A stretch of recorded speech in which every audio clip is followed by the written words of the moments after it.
आपको लगता है कि आप मेरे साथ मजाक करेंगे, तो ऐसा नहीं है। और ना ही मैं किसी लेक्चर सुनने के मूड में हूँ। मैं तो बस ये कह रहा हूँ कि इस पूरे कैंपस में सिर्फ मैं ही हूँ आपकी बहन का केस लेने के लिए तैयार।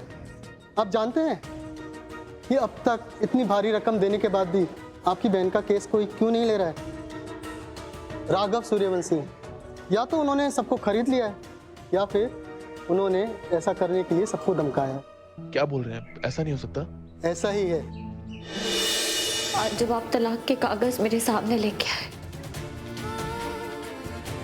तो मैंने फिर से वही सनकी इंसान को देखा, वही सरफिरा जिससे मैं महीनों पहले मिली थी।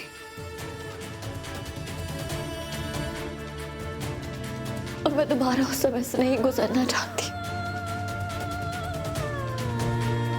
मैं चाहती थी कि हमारे बीच में वो प्यार हो जो कभी ना मिट सके।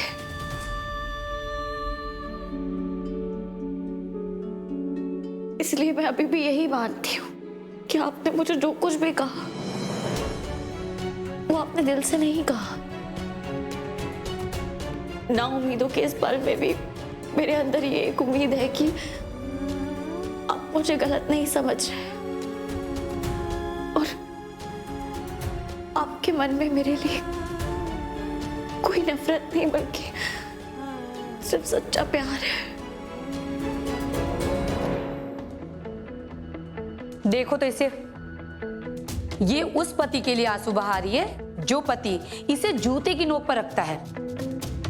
सुनने में आ रहा है इसका पति से तलाक देने आया था पर इसने मना कर दिया। कोई बात नहीं है मैडम, अब बहुत जल्दी इसे समझ में आएगा कि एक मुजरिम का रिश्ता इस जेल के सिवा किसी और के साथ नहीं होता है। अब तो हम जैसों के साथ ही तीज त्योहार मना या राखी मना या फिर चाकू ही मार दे, लेकिन जाने मन अब तुझे यही जीना है और यही मरना है। अब तेरे अच्छे दिन खत्म और बुरे दिन शुरू।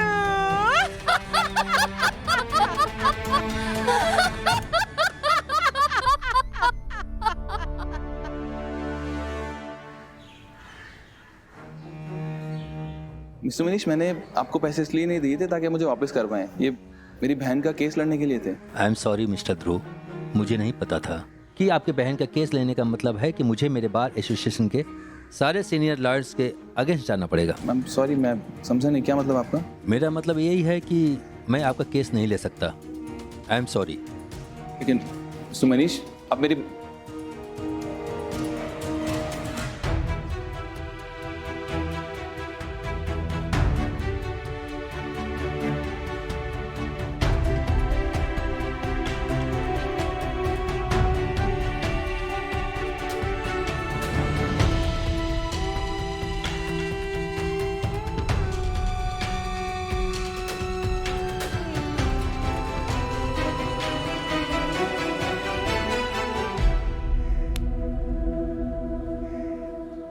लगता है अभी तक असल जिंदगी से वास्ता पड़ा नहीं है आपका। देखिए, अगर आप मजाक के मूड में हैं या आपको लगता है कि आप मेरे साथ मजाक करेंगे, तो ऐसा नहीं है। और ना ही मैं किसी लेक्चर सुनने के मूड में हूँ। मैं तो बस ये कह रहा हूँ कि इस पूरे कैंपस में सिर्फ मैं ही हूँ आपकी बहन का केस लेने के लिए तैयार। आप जानते हैं कि अब तक इतनी भारी रकम देने के बाद भी आपकी बहन का केस कोई क्यों नहीं ले रहा है? राघव सूर्यवंशी, या तो उन्होंने सबको खरीद लिया है या फिर उन्होंने ऐसा करने के लिए सबको धमकाया है। क्या बोल रहे हैं? ऐसा नहीं हो सकता। ऐसा ही है। ठीक है, मैं आपको डबल फीस दे दूंगा। कहां से लाओगे इतने पैसे?